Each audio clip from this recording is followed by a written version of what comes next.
Hello दोस्तों, good morning. कैसे हो आप सभी? आशा करता हूँ अच्छे होंगे। मैं आरपी, हमारे यूट्यूब चैनल में आपका स्वागत है। तो बढ़ते हैं आगे की तरफ। प्रश्नावली 4.2 हमारी चल रही थी, जिसमें हमने क्वेश्चन नंबर 1 और 2 कर लिए हैं। आज हम आगे बढ़ते हैं, तो सभी जुड़ जाइए। क्वेश्चन नंबर 3 आज हम देखेंगे। क्वेश्चन 3, तो ऐसी दो संख्याएं ज्ञात कीजिए जिनका योग हमें दे रखा है 27 और उनका गुणनफल हमें दे रखा है 182। यानी कि ऐसी दो संख्याएं आपको ज्ञात करनी है जिनका योग दे रखा है और गुणनफल दे रखा है। तो इधर देखिए सभी बोर्ड की तरफ। ऐसे क्वेश्चन में क्या है, कुछ नहीं है। दो संख्याओं का योग आपको 27 दे रखा है। दो संख्याओं को योग आपको दे रखा है 27। मैंने बोल दिया एक संख्या 20 है, तो दूसरी संख्या क्या होगी? कैसे निकाल पाओगे आप दूसरी संख्या? 27 में से 20 निकालोगे तो 7 बचेगी, वही दूसरी संख्या होगी। कोई भी दो संख्याओं का योग है, एक संख्या हमें पता होगी, दूसरी संख्या निकालनी है तो उसमें से निकालते हैं हम। तो ऐसे ही हम क्या करेंगे यहाँ पे, माना कि ऐसी दो संख्याएं हमें देने रखी है, इसलिए मानेंगे ऐसी दो संख्याएं। ऐसी दो संख्या हम क्या मान सकते हैं? माना कि ऐसी दो संख्याएं x है, एक हमने x ली तो दूसरी संख्या क्या होगी? 27 माइनस x होगी। जैसे मैंने एक मान ली, मैंने 20 मानी, तो दूसरी क्या होगी? 27 माइनस 20 होगी, तभी 7 आएगा। तो जैसे मैंने एक x मानी तो दूसरी क्या होगी? 27 माइनस x है। ये हमने दो संख्याएं मानी है। ठीक है यहाँ तक। अब हमें चलना है प्रश्नानुसार। प्रश्न में क्या बोल रखा है?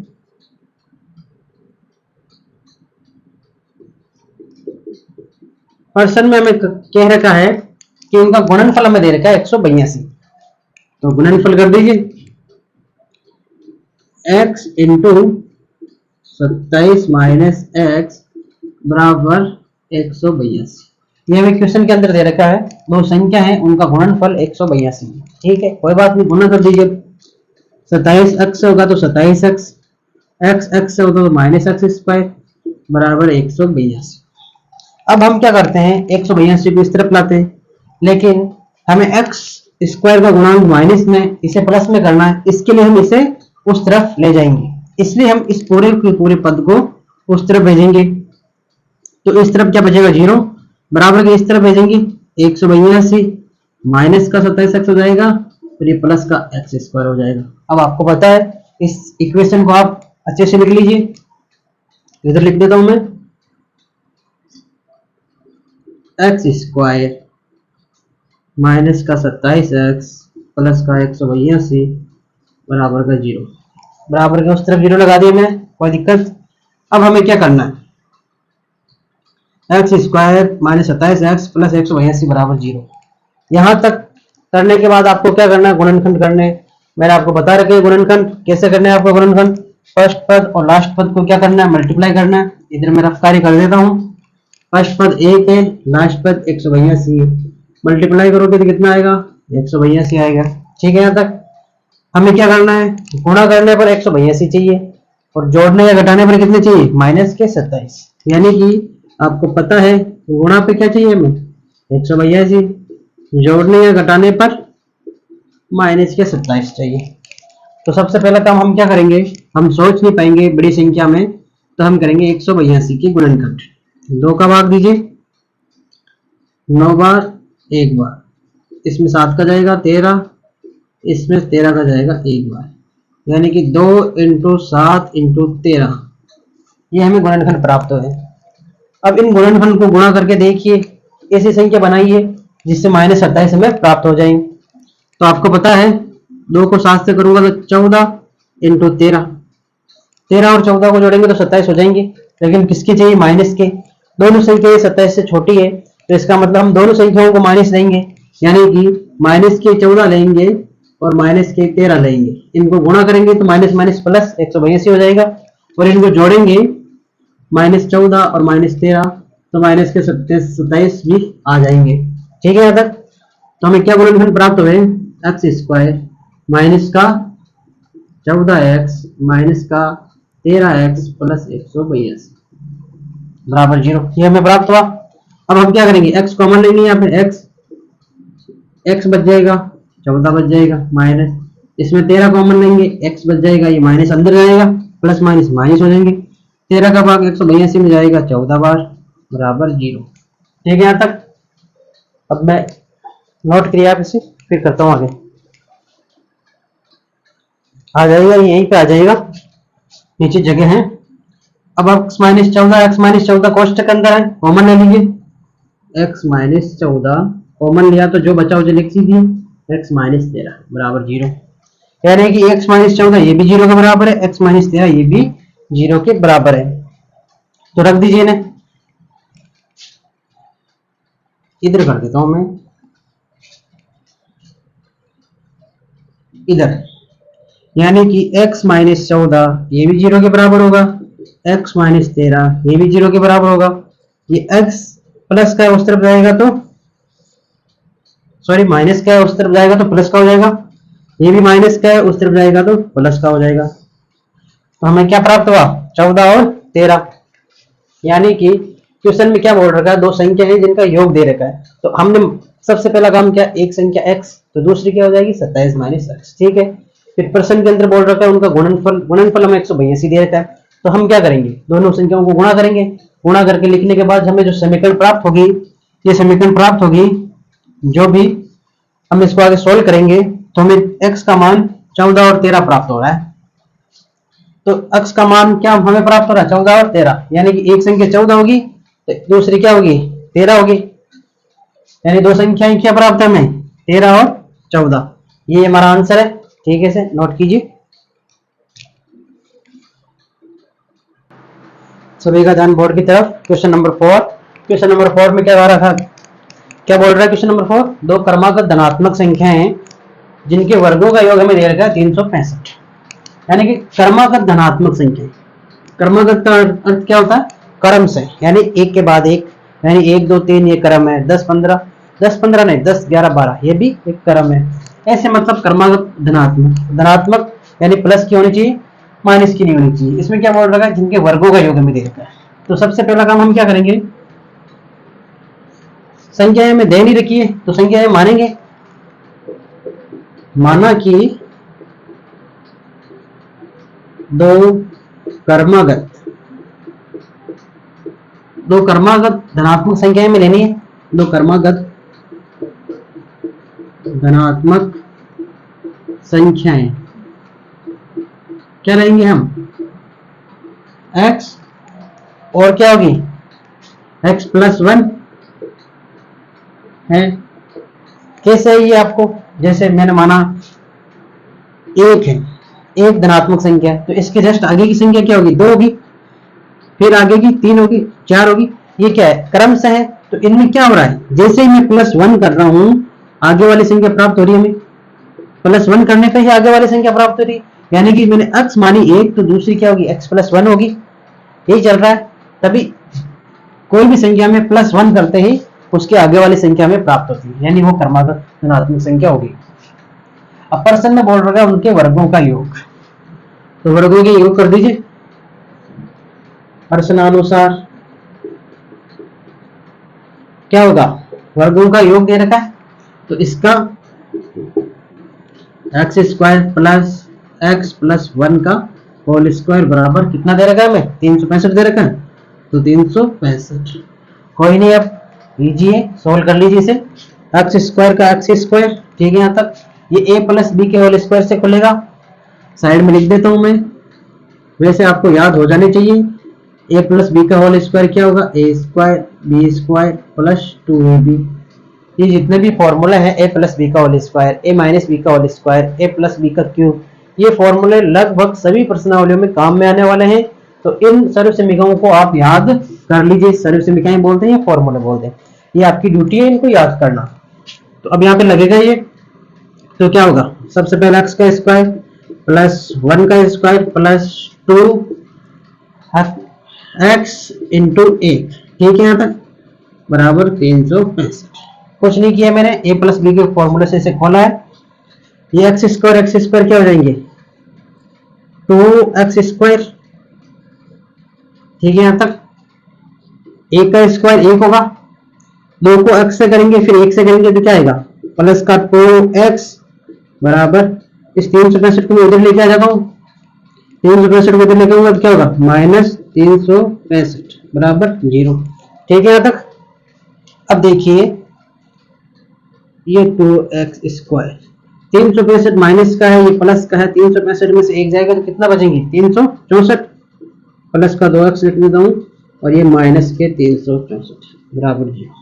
अब देखिए इसका भी हम कर सकते हैं क्या, गुणनखंड, बट यहाँ पे भी 2 है, यहाँ पे भी 2 है और 364 में भी 2 का भाग जाता है, यानी मैं 2 कॉमन ले लेता हूँ ताकि क्या हो जाएगा, छोटा, यहाँ बचेगा एक्स स्क्वायर, यहाँ बचेगा x माइनस, और यहाँ क्या बचेगा 1 8 फिर 2, ये बराबर 0।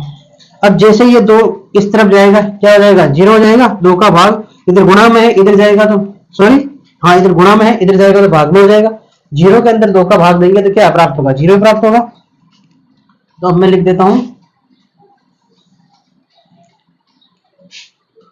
एक्स स्क्वायर प्लस का x माइनस 182 बराबर 0.2 लिखेंगे तो इसका कोई मतलब होगा, 2 का भाग इसमें देंगे तो 0 होगा, चलो फिर भी लिख देता हूं आपकी समझ के लिए, ऐसे होगा, यानी 2 का भाग 0 में देंगे तो 0 प्राप्त होगा, कोई दिक्कत। X square plus x minus का 182, अब आपको 182 और एक्स स्क्वायर के गुणांक को मल्टीप्लाई करोगे तो कितना आएगा, 182 आएगा। यहाँ लिख देता हूं मैं रफ कार्य, दिखाई दे रहा होगा आपको, किसका है, माइनस का 182, यानी गुणा करने पर हमें चाहिए माइनस 182 और जोड़ने पर कितना चाहिए, प्लस का 1, जोड़ने या घटाने पर हमें चाहिए प्लस का 1। अब देखिए एक को ए से 2 भागों में विभक्त करना है कि जोड़ने या घटाने पर तो हमें आना चाहिए प्लस का 1 और गुणा करने पर आना चाहिए 182, तो हम 182 के गुणनखंड करेंगे। 182 के गुणनखंड हमने पिछले क्वेश्चन के अंदर किए थे, सेम वही होंगे, 13 का भाग एक बार, यानी कि 2 × 7 × 13 यही होंगे। अब इन संख्याओं में देखिए मैं 2 लेता हूं और 13 और 7 अलग लेता हूं तो 13 7 91, 91 तो 2 में कुछ होगा, आ सकता है क्या 1, आपको पता है 1 ओनली 2 5 की संख्या में आएगा, 13 और 14, इसमें हमने पिछले क्वेश्चन में 13 14 लिए थे, उनको जोड़ा 27 हुआ था, इस बार 14 और 13 है, इनको हम घटाएंगे, हमें किसका चाहिए, प्लस का, यानी बड़ी संख्या हम करेंगे प्लस की, यहाँ पे प्लस का चाहिए, हम बड़ी संख्या प्लस की करेंगे 14, 14 में से जैसे 13 जाएगा कितना बचेगा, 1 बचेगा। यहाँ देखिए बाप, एक्स स्क्वायर बड़ी संख्या में प्लस की लेंगे क्योंकि प्लस का एक्स चाहिए, प्लस के 14 माइनस 13, 14 में से 13 जाएगा, एक एक्स बच जाएगा, तो 14 को 13 से मल्टीप्लाई करेंगे तो 182 भी आ जाएंगे, किसके आएंगे, माइनस के चाहिए, माइनस के आ जाएंगे, माइनस के कैसे आएंगे, 14 इंटू ये माइनस का 13 है, जैसे मल्टीप्लाई करोगे माइनस 182 आ जाएंगे। तो अब देखिए इधर माइनस 182, 2 का भाग इसमें दोगे 0 बार, ये साइड में है, x कॉमन लेंगे, x बचेगा प्लस का 14 माइनस 13 कॉमन लोगे, x बचेगा, ये माइनस अंदर माइनस वाले माइनस से गुना होगा तो क्या हो जाएगा, प्लस 13 का भाग 14 बार बराबर 0। अब x प्लस 14 को कॉमन ले लीजिए कोष्टक की संख्या को, फिर जो बचा उसे लिख दीजिए, x माइनस 13 बराबर 0। अब आपको समझ में आ ही रहा होगा क्या करना है आगे, x प्लस 14 बराबर 0 और x माइनस 13 बराबर 0, ऐसा ही करते हैं हम, दोनों संख्या इंटू में है तो ये भी 0 के बराबर होगी और ये भी 0 के बराबर होगी। अब ये x इधर जाएगी, सॉरी प्लस के 14 उधर जाएंगे तो माइनस के हो जाएंगे, माइनस के 13 है उधर जाएंगे तो प्लस के 13, हमारा आंसर क्या हो जाएगा, 13 हो जाएगा, और माइनस 14 ये हमारा आंसर नहीं होगा। क्यों नहीं होगा, क्वेश्चन के अंदर देखिए 2 क्रमांक धनात्मक पूर्णांक संख्याओं की बोला है, तो यहाँ पे तो ये माइनस क्या आएगी, यानी ये क्या है, ऋणात्मक है, तो ऋणात्मक हमारा आंसर नहीं होगा। क्यों नहीं होगा, क्योंकि क्वेश्चन के अंदर हमें 2 धनात्मक संख्याओं की बात कही है, इसलिए हमारा आंसर होगा 13। 13 क्या होगा, हमारा आंसर होगा धनात्मक संख्या। तो 2 धनात्मक संख्या हमने क्या मानी, x और x प्लस 1 माने, यानी x का मान हमारे पास 13 है, x का मान हमारे पास 13 है, तो दूसरी संख्या x प्लस 1 कितनी हो जाएगी, यानी 13 प्लस 1 यानी कि 14 हो जाएगी। ठीक है यहाँ तक। हमने क्या किया, x और x प्लस 1 मानिए, फिर उनका गुणा किया, यानी उनके वर्गों का योग किया, सॉरी 365, ये हमें क्वेश्चन के अंदर दे रखा है। फिर x प्लस 1 का स्क्वायर इसे हमने a प्लस बी के होल स्क्वायर से खोल दिया है। खोलने के बाद जो भी कार्रवाई हुई हमने की है, x square plus x minus 182, ये हमें द्विघात समीकरण के रूप में प्राप्त हुआ है। फिर हमने इसके दो भागों में विभक्त किया x को, 14 और 13। 14 में से 13 जाते हैं तो x आता है, ठीक है यहाँ तक। फिर हमें आंसर एक माइनस का एक प्लस का प्राप्त हुआ है, तो माइनस का आंसर हो नहीं सकता क्योंकि क्वेश्चन के अंदर धनात्मक पूर्णांक संख्याओं की बात कही गई है, इसलिए हमारा आंसर होगा 13। तो x के मान स्थान पर हम 13 रखेंगे, यहाँ पे 13 रखेंगे तो यहाँ प्राप्त होगा 14 और यहाँ पे 13, यानी दोनों संख्याएं क्या हो जाएगी, एक तो हो जाएगी 13 और एक हो जाएगी 14। ठीक है, नोट कीजिए इसे। सभी का ध्यान बोर्ड की तरफ। क्वेश्चन नंबर 5, क्वेश्चन नंबर 5 में हमें क्या बोल रखा है, समकोण त्रिभुज। समकोण त्रिभुज यानी कि 90 डिग्री का कोण होता है वो समकोण त्रिभुज होता है। समकोण त्रिभुज की ऊंचाई इसके आधार से 7 सेंटीमीटर कम है। हमें क्या बोल रखा है कि ऊंचाई आधार से कितनी कम है, आधार से 7 सेंटीमीटर कम है, और यदि कर्ण 13 सेंटीमीटर का हो सॉरी, तो अन्य दो भुजाएं ज्ञात कीजिए। यानी कि हमें क्या बोल रखा है क्वेश्चन के अंदर, जैसा क्वेश्चन बोल रहा है वैसा कीजिए। सबसे पहला काम हमें समकोण त्रिभुज दे रखा है, ये समकोण त्रिभुज हमने मान लिया। क्या किया हमने, समकोण त्रिभुज। तो समकोण त्रिभुज में ये होता है लंब, ये होता है आधार, ये होता है कर्ण, ठीक है यहाँ तक।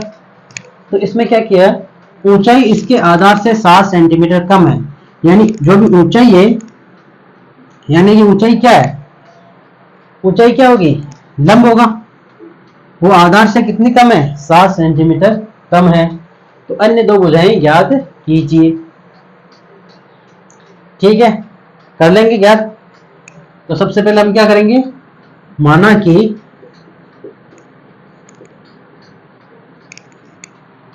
कि इसके आधार से 7 सेंटीमीटर कम है। समकोण त्रिभुज, ये त्रिभुज का साइन है,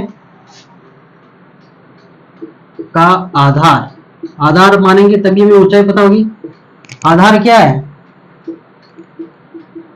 x सेंटीमीटर। हमने क्या माना, x सेंटीमीटर, तो हम ऊंचाई हमें पता हो जाएगी। अब ऊंचाई यानी कि लंब क्या होगा, x माइनस 7 सेंटीमीटर, यही होगी। इसमें यही बोल रखा है ऊंचाई आधार से 7 कम है, तो जैसे ही हमने आधार x माना तो ऊंचाई क्या होगी, x से 7 कम होगी, यानी x माइनस 7। अब जब आपको समकोण त्रिभुज दे रखा है तो आपके दिमाग में एक चीज आ जानी चाहिए, पाइथागोरस प्रमेय, फेमस प्रमेय पाइथागोरस प्रमेय। जब समकोण त्रिभुज की बात हो तो ये तो आपके दिमाग में आनी चाहिए। क्या होती है पाइथागोरस प्रमेय, लंब स्क्वायर प्लस आधार स्क्वायर बराबर कर्ण का स्क्वायर। ठीक है, यहां तक यही होगा। कर्ण हमें 13 दे रखा है, ये लिख देता हूं मैं, कर्ण क्या दे रखा है हमें, 13 सेंटीमीटर। ठीक है, अब मान रख दीजिए। लंब क्या दे रखा है हमें, लंब है x माइनस 7 का स्क्वायर, आधार होगा x का स्क्वायर बराबर कर्ण होगा 13 का स्क्वायर। अभी तक हमने कुछ नहीं किया है, हमें बोल रखा है ऊंचाई आधार से 7 कम है, तो हमने सबसे पहला काम आधार माना x, तो ऊंचाई क्या होगी x माइनस 7, और कर्ण हमें दे रखा है 13। तो आपको पता है समकोण त्रिभुज में लगती है पाइथागोरस प्रमेय, लंब स्क्वायर प्लस आधार स्क्वायर बराबर कर्ण स्क्वायर। तो हमने लंब का मान रखा, आधार का मान रखा, कर्ण का मान रखा। अब आगे सोल्व कर लीजिए। x माइनस 7 का स्क्वायर, तो मैंने आपको पहले ही बता दिया था, इन फॉर्मूलों को याद कर लीजिए। यहाँ पे a माइनस बी का होल स्क्वायर लगेगा, a square plus b square minus 2ab, ये साइड में लिख दिया मैंने। फॉर्मूले ये आपको याद करने ही पड़ेंगे। तो a के स्थान पर x स्क्वायर हो जाएगा, प्लस b के स्थान पर 7 का square minus 2x into 7 plus x का स्क्वायर x स्क्वायर होगा बराबर 13 का स्क्वायर क्या होगा 169। ठीक है, यहाँ तक ये एक्स स्क्वायर और ये एक्स स्क्वायर कितने हो जाएंगे, 2x स्क्वायर, दोनों प्लस का है, 2x स्क्वायर हो जाएगा। 7 का स्क्वायर खोलोगे तो 150, 2 को 7 से करोगे तो 14, माइनस के 14x। अब ये 169 बराबर के उस तरफ है, इस तरफ लाएंगे तो क्या हो जाएंगे, माइनस के 169 बराबर 0। ठीक है यहाँ तक। अब देखिए 2x² माइनस के 14x लिख दिया मैंने, 49, 169 में से 49 जाएंगे तो कितने बचेंगे, माइनस के 120 बचेंगे, तो बड़ी संख्या माइनस की है। ठीक है यहाँ तक। अब आ जाइए इधर 2x² माइनस 14x माइनस 120, इसमें दो कॉमन आ जाएंगे। दो कॉमन क्यों ले रहे हैं कि सर्व समीकरण हमारी द्विघात समीकरण हमारा क्या छोटा हो जाएगा, तो आसानी रहेगी। 2 का भाग सभी में जा रहा है इसलिए 2 कॉमन आ जाएगा। 2 का भाग 14 में देंगे तो कितनी बार जाएगा, 7 बार, माइनस 2 का भाग 120 में देंगे तो 60 बार बराबर 0। अब पिछले क्वेश्चन के अंदर मैंने आपको बताया था ये गुणा के अंदर है, इधर जाएगा भाग में होगा। 0 में 2 का भाग देंगे तो 0 हो जाएगा।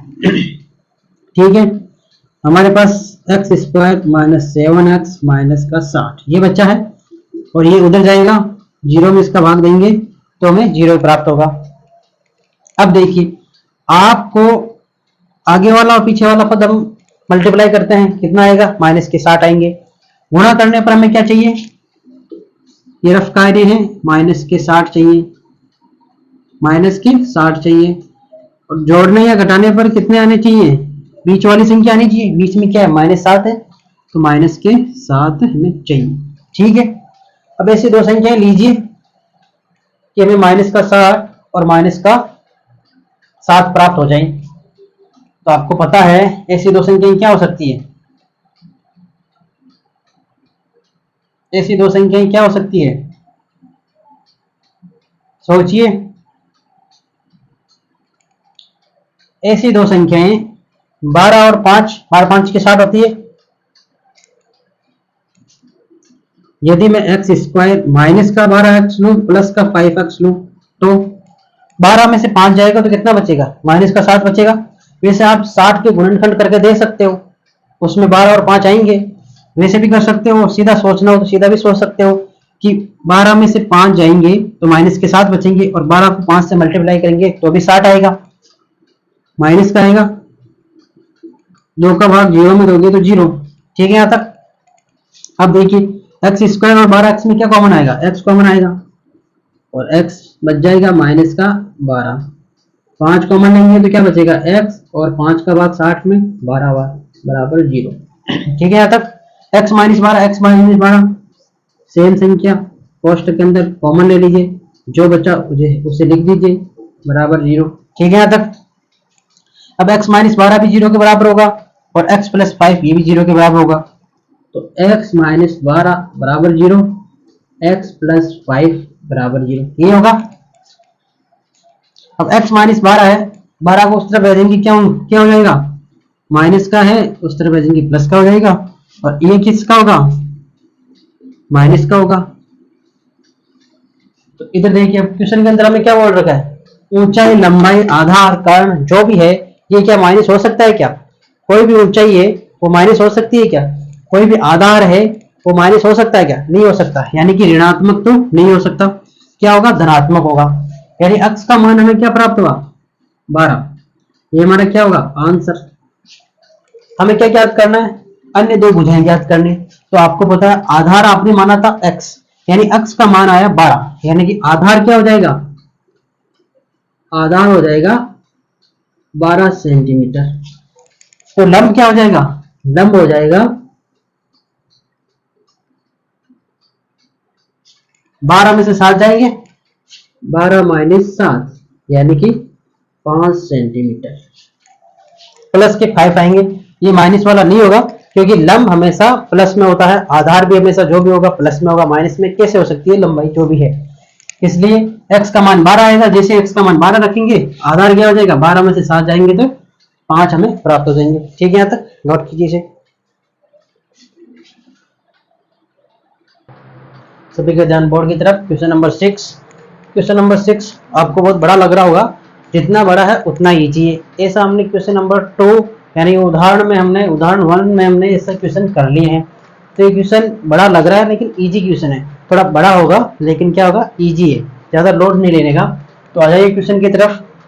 तो देखते हैं, एक कुटीर उद्योग में एक दिन में कुछ बर्तनों का निर्माण करता है, यानी एक उद्योग है जो बर्तनों का निर्माण करता है।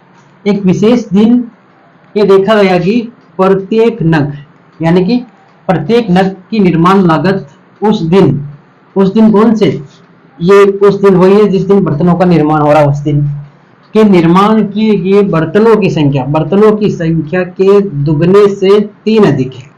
यदि उस दिन निर्माण लागत, यानी कुल लागत है वो 90 रुपए दे रखी है हमें। निर्मित बर्तनों की संख्या ज्ञात करनी है और प्रत्येक नग की लागत भी हमें ज्ञात करनी है। क्वेश्चन बड़ा मेरे को पता है आपके ऊपर से गया है, क्वेश्चन आपको ऊपर से गया पूरा का पूरा, लेकिन आप मेरे साथ साथ समझते जाइए। अभी हम इसको पूरा का पूरा नीचे लेके आते हैं आपके दिमाग के अंदर। देखिए, सबसे पहला काम हमें क्या दे रखा है, एक दिन में बर्तनों का निर्माण करता है, कुछ बर्तनों का निर्माण करता है। तो हम क्या करेंगे, सबसे पहला काम माना एक दिन में निर्मित बर्तनों की संख्या। फर्स्ट लाइन को देखिए, एक दिन में निर्मित बर्तनों की संख्या, कुछ तो संख्या होगी क्वेश्चन के अंदर नहीं दे रखी है। हम क्या मानेंगे, एक्स। ऐसा हमने क्यों किया, यहाँ पे कहा एक कुटीर उद्योग एक दिन में कुछ बर्तनों का निर्माण करता है। हमें नहीं पता कितने बर्तनों का निर्माण करता है, हमने क्या किया, एक दिन में निर्मित बर्तनों की संख्या मान ली हमने एक्स। ठीक है यहाँ तक। फिर कहा एक विशेष दिन ये देखा गया कि प्रत्येक नग की निर्माण लागत उस दिन, प्रत्येक नग की बोल रहा है, नग किससे जुड़ा हुआ है, बर्तनों की संख्या से जुड़ा हुआ है। सभी का ध्यान बोर्ड की तरफ, कान खुले रखना। उस दिन के निर्माण किए गए बर्तनों की संख्या, यानी उस दिन बर्तनों की संख्या कितनी थी, एक्स थी, के दुगने से 3 अधिक है। यानी कि प्रत्येक नग, ये बोल रहा है प्रत्येक नग की, उस दिन प्रत्येक नग है ना, उनकी निर्माण लागत कितनी थी, बर्तनों की संख्या के दुगने से 3 अधिक थी। तो बर्तनों की संख्या एक्स है, तो हम लिख देंगे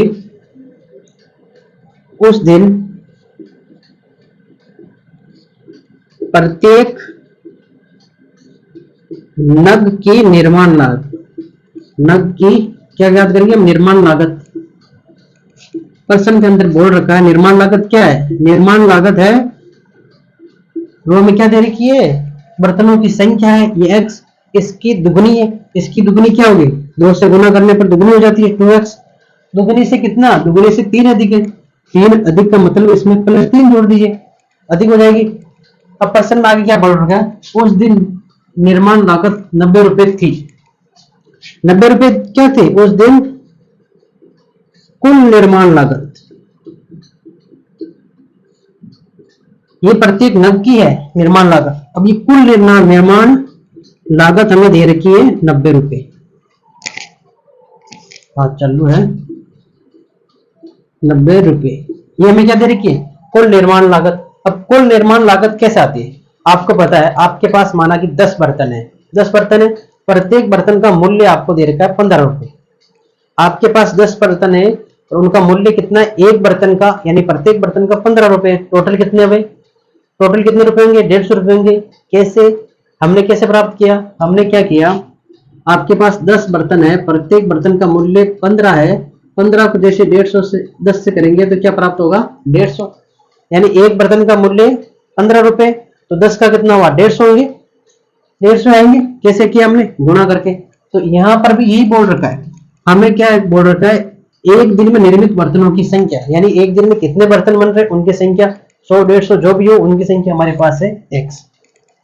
और प्रत्येक नग की लागत, यानी प्रत्येक नग बोल रहा है एक बर्तन या एक नग में जो जितना भी होता है उनकी लागत हमें दे रखी है 2x + 3। तो जैसे ही हम इसको इससे मल्टीप्लाई करेंगे हमारे पास कुल निर्माण लागत आ जाएगी, यानी कि बर्तनों की संख्या x है और प्रत्येक बर्तन की संख्या दे रखी है हमें, यानी प्रत्येक नग या बर्तन की संख्या हमें दे रखी है 2x + 3। जैसे दोनों को हम मल्टीप्लाई करेंगे कुल निर्माण लागत आ जाएगी जो हमें दे रखी है 90 रुपए। समझ में आया होगा आपको। जैसे ये समझिए 10 है, एक बर्तनों की संख्या 15 है, एक बर्तन का मूल्य, दोनों को मल्टीप्लाई करेंगे 150 आ रहा है। वैसे ही यहाँ पे दे रखा है संख्या और एक का मूल्य, इन दोनों को मल्टीप्लाई करेंगे कुल आ जाएगा, कुल हमें दे रखा 90। अब x को 2x से करेंगे, ये हो जाएगा 2x², x 3 से होगा प्लस का 3x बराबर, अब इसको मैं इधर ले लेता हूँ, क्या हो जाएगा माइनस का 90 बराबर 0। ठीक है यहाँ तक। अब देखिए आप, 2 कॉमन नहीं आ रहा है तो कोई बात नहीं, हम क्या करेंगे, 90 और 2 है, इधर कर देता हूं मैं रफ कार्य, 2 है और माइनस का 90 है, दोनों को मल्टीप्लाई करोगे तो माइनस का 180, यानी गुणा करने पर हमारे पास क्या आना चाहिए, माइनस का 180, और जोड़ने या घटाने पर कितना आना चाहिए, प्लस का 3, प्लस 3 है, जोड़ने या घटाने पर प्लस 3, गुणा करने पर माइनस 90 और 2 का मल्टीप्लाई माइनस का 180। कोई नहीं, 180 के क्या करेंगे हम, गुणनखंड करेंगे, 2 का भाग कितनी बार जाएगा, 90, फिर 2 का भाग 45, फिर 5 का भाग जाएगा 9 बार, फिर 3 3, फिर 3, फिर 1। ठीक है यहाँ तक हमें 2 2 5 3 3 ये प्राप्त हुए। अब इनसे हम बनाएंगे 3, देखिए प्लस के 3 चाहिए हमें, 5 में 10 10 20 और 3 3 9, 20 और 9 में प्लस का 3 नहीं बन सकता, तो देखिए 2 दूनी 4, 4 3 12 और 5 3 15, हाँ क्या बनेगा 12 और 15। कैसे, इन दो को मल्टीप्लाई कीजिए, 4 को 3 से कीजिए कितना आएगा 12, और 5 को 3 से कीजिए कितना आएगा 15। ऐसे में मल्टीप्लाई करके पता करना है आपको। 15 पता है, 15 और 12 में से कितना अंतर है, 3 का अंतर है, यानी 15 में से 12 जाएंगे 3 प्राप्त हो जाएंगे। तो देखिए इधर 2x² प्लस का चाहिए तो बड़ी संख्या प्लस की ले लीजिए, तो मैं इधर ले लेता हूं पहले माइनस के 12x प्लस के 15x, बड़ी संख्या आपको प्लस की लेनी है, माइनस 90 बराबर 0। मैंने 12 इस तरफ क्यों लिखा है, क्योंकि इस तरफ 2 है, तो मैंने इसके पास में 12 लिखा है ताकि इन दोनों में 2 कॉमन आ जाए और आपकी क्वेश्चन आसानी हो जाए, इसलिए मैंने ऐसा किया है। 12 को 15 से मल्टीप्लाई करोगे तो माइनस के 180 हमें प्राप्त होगा। ठीक है, अब यहाँ 2 कॉमन आ जाएगा, 2x कॉमन आ जाएगा, x बच जाएगा माइनस 6 का भाग, 2 का भाग इसमें कितनी बार जाएगा 6 बार, प्लस यहाँ 15 कॉमन नहीं है, x बच जाएगा माइनस 15 से 90 बराबर 0। अब जो कोष्ठक के अंदर संख्या है कॉमन आ रही है उसको लिख दीजिए, x माइनस 6, जो भी बचा है उन संख्याओं को लिख दीजिए, 2x प्लस 15 बराबर में 0 चल रहा है। ठीक है, यहाँ तक x माइनस 6 भी 0 के बराबर होगा, x माइनस 6 ये 0 के बराबर, 2x प्लस 15 ये भी 0 के बराबर होगा। ये माइनस का 6 उस तरफ जाएगा तो प्लस का हो जाएगा, और इधर 2x ये प्लस का है बराबर के उस तरफ माइनस का हो जाएगा, इधर गुणा के अंदर है इधर जाएगा तो भाग के अंदर हो जाएगा, तो ये हमें प्राप्त हो रहा है माइनस का 15/2। अब आपको पता है बर्तन होंगे वो माइनस के अंदर हो सकते क्या, माइनस 10 बर्तन, माइनस 15 बर्तन, माइनस 15/2 बर्तन, बर्तन माइनस में होंगे क्या, नहीं हो सकते, तो क्या है ये तो हो नहीं सकता ऋणात्मक, फिर क्या होगा धनात्मक होगा, यानी कि x का मान हमें प्राप्त हुआ 6। अब देखिए एक दिन में निर्मित बर्तनों की संख्या हमने मानी थी x, तो हमारे पास बर्तनों की संख्या कितनी प्राप्त हो रही है, x हो रही है। अब हमें प्रत्येक नग की निर्माण लागत ज्ञात करनी है, तो ये तो हो गई बर्तनों की संख्या, ये क्या प्राप्त हुई हमें, बर्तनों की संख्या। ठीक है, और प्रत्येक नग ज्ञात करना हो तो क्या आएगा, 2x प्लस 3 है, 2x का मान 6 रखेंगे प्लस का 3 बराबर 2 को 6 से मल्टीप्लाई करेंगे 12 प्लस 3 बराबर 15, यानी कि 15 क्या है, 15 है प्रत्येक नग की निर्माण लागत होगी 15, और 6 में प्राप्त हो रही बर्तनों की संख्या। ठीक है, यहाँ तक आशा करता हूँ समझ में आया होगा, नोट करिए इसे, फिर देखेंगे नेक्स्ट। आज हमारी प्रश्नावली 4.2 कंप्लीट होती है, आगे हम देखेंगे प्रश्नावली 4.3 के। ठीक है, थैंक यू।